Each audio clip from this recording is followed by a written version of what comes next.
Assalamualaikum warahmatullahi wabarakatuh. Assalamualaikum warahmatullahi wabarakatuh. Saya seorang ibu yang baru saja melahirkan anak yang kedua. Anak pertama saya 2 tahun dan yang kedua ini baru 3 bulan. Buya, saya merasa sudah tidak kuat menjalani hidup saya. Suami dan mertua saya menyalahkan saya karena melahirkan secara sesar. Katanya saya manja, tidak bisa mengejan sampai harus mengeluarkan biaya banyak untuk operasi. Setelah melahirkan pun saya selalu saja dinyinyirin karena anak yang kedua ini ASI saya tidak keluar. Dalam kondisi saya pengurus bayi dan balita yang sedang aktif-aktifnya, saya masih harus mengerjakan pekerjaan rumah tangga.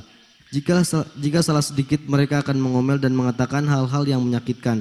Saya capek dan tidak kuat lagi. Akhir-akhir ini saya mendengar bisikan-bisikan goib yang menyuruh saya untuk membunuh bayi saya. Karena semua masalah berawal dari bayi itu.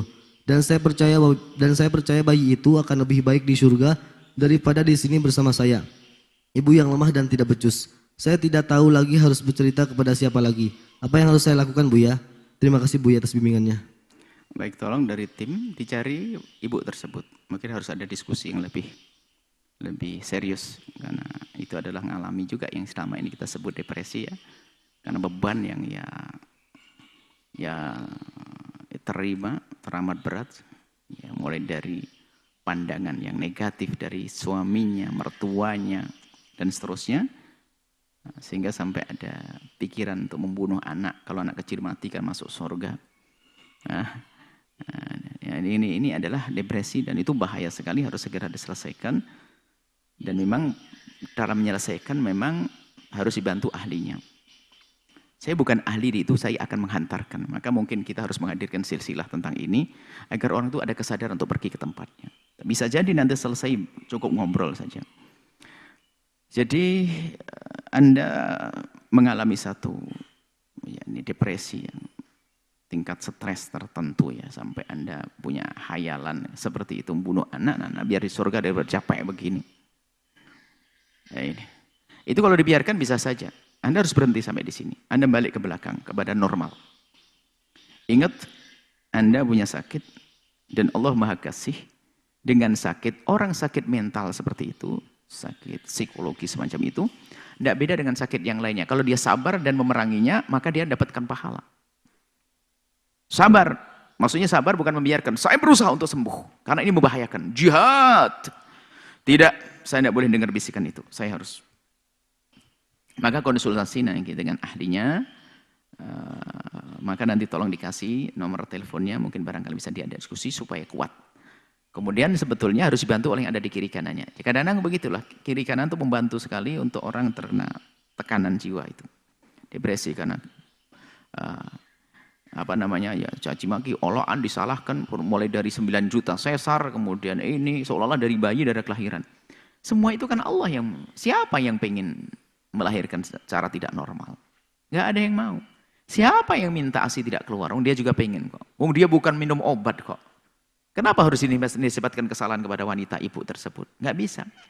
Ngapa kepada yang di kiri kanannya harus membantu ibu ini harus bisa baik sembuh, semuanya punya percaya diri, jangan sampai terpuruk ya. Dia tentu dia akan sangat tertekan hidup di rumah mertuanya, sementara semuanya memandang salah dia. Saya lihat bayi ini pasti gara-gara bayi ini, dan ini bahaya sekali, maka Anda harus segera sembuh. Ingat, takut kepada Allah. Nah ini, saya kembalikan masalah keimanan. Memangnya kalau memang anak masuk surga, Anda masuk surga. Anda membunuh anak, dosa besar. Ini langsung saya kami kan berbahaya kalau Anda membunuh. Neraka buat Anda. Tapi ingat, anak Anda bisa menghantarkan Anda ke surga. Anda bayangin anak Anda nanti akan gede merawat Anda. Anak Anda akan berbakti kepada Anda. Anak Anda akan menghibur Anda. Bahkan anak Anda yang akan mempertemukan Anda dengan suami Anda. Dengan orang tua. Anak Anda dibanggakan oleh kakek-kakeknya. Anda pandang dia. Sisi positif. Jangan pandang dia keluh kesah Anda. Jadi pertama memang dalam masalah depresi begini itu memang kalau bisa kiri kanannya harus bisa membantu. Tapi kalau seandainya belum ada yang membantu, maka ketahuilah punya ilmu kebal. Ilmu kebal ini harus. Ilmu kebal Anda adalah kembalilah kepada Allah. Anda berenung, makanya namanya kesana ilaj ma'rifi, beri pemahaman. Pemahaman yang benar bahwasanya itu adalah anak-anakmu. Dan sadari kamu tidak salah. Sampai nanti yang penting saya tidak salah, terserah orang menyalahkan saya. Itu kan dari kesadaran. Ada orang disalahkan tuh gelisah banget. Kenapa saya disalah? Kata Imam Ghazali pakar. Imam Ghazali pakar psikologi yang luar biasa dahsyat. Jadi begini kalau dalam menyikapi orang menyalahkan kita. Kalau kamu disalahkan seseorang, pertama fahami bahasanya. Kamu itu salah atau tidak sih? Gitu loh. Kalau kamu salah, iya saya salah. Ya sudah kalau salah disalahin orang, kenapa kamu pusing? Kamu memang salah kok. Tinggal berbenah saja. Iya juga. Tapi saya tidak salah. Lah, kalau kamu tidak salah disalahin orang kan yang penting kamu tidak salah kok pusing kamu tuh. Lah. Kamu tidak salah, biarin dia hanya tidak tahu gitu saja. Jadi kita lapang hati, dia tidak tahu. Asi tidak keluar bukan saya, Allah yang Maha tahu. Anak ini karunia. Sehingga biarpun dari hantaman kiri kanan Anda ilmu kebal. Secara psikologi Anda akan kuat kebal Anda dengan. Jadi Anda dengan akal Anda, dengan pikiran Anda, mungkin diskusi dengan orang, termasuk mendengar ini adalah untuk menguatkan Anda. Anak Anda harapan Anda. Dia ahli surga, bukan dia saja masuk surga. Anda masuk surga dengan beliaunya.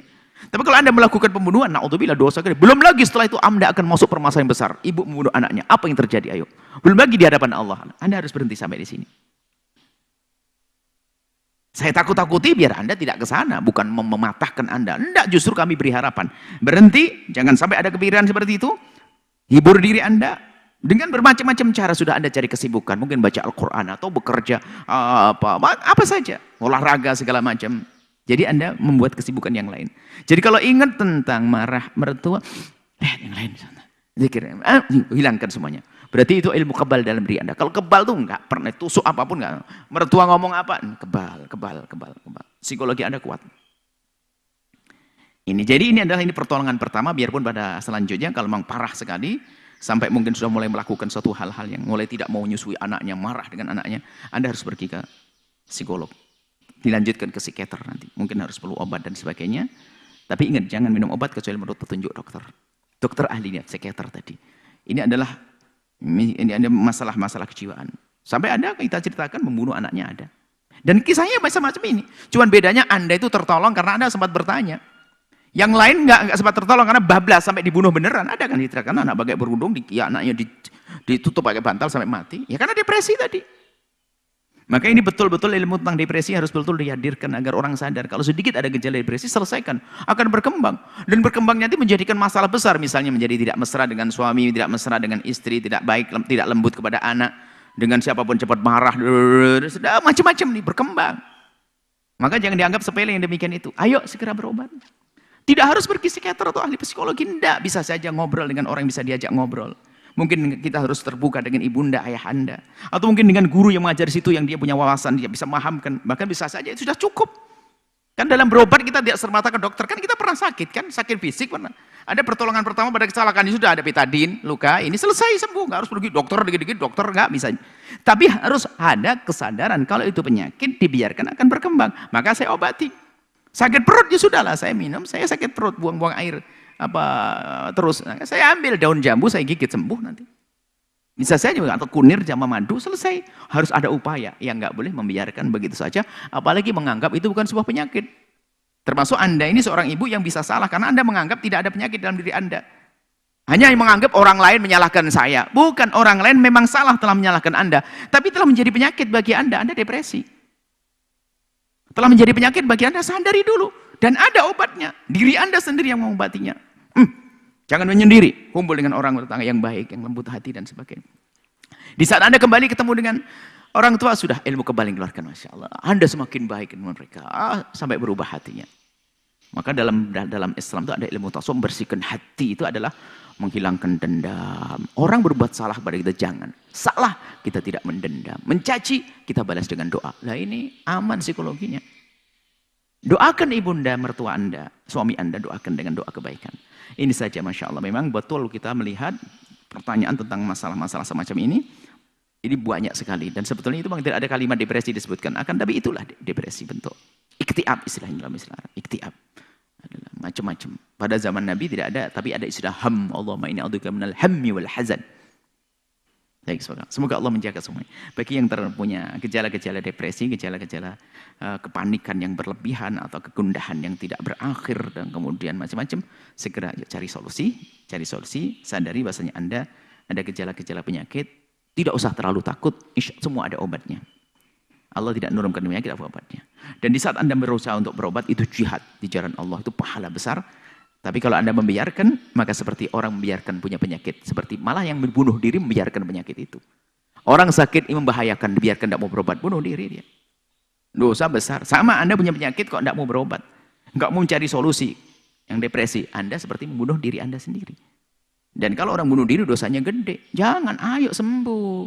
Ayo cari obat. Baik, semoga Allah menjaga Anda, anak Anda, suami, dan semuanya dijaga oleh Allah. Wallahu a'lam bishawab.